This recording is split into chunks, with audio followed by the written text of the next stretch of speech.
بسم الله الرحمن الرحيم.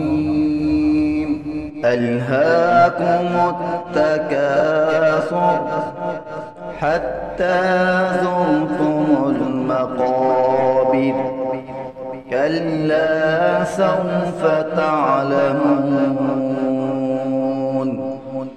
ثم كلا سوف تعلمون كلا لو تعلمون علم اليقين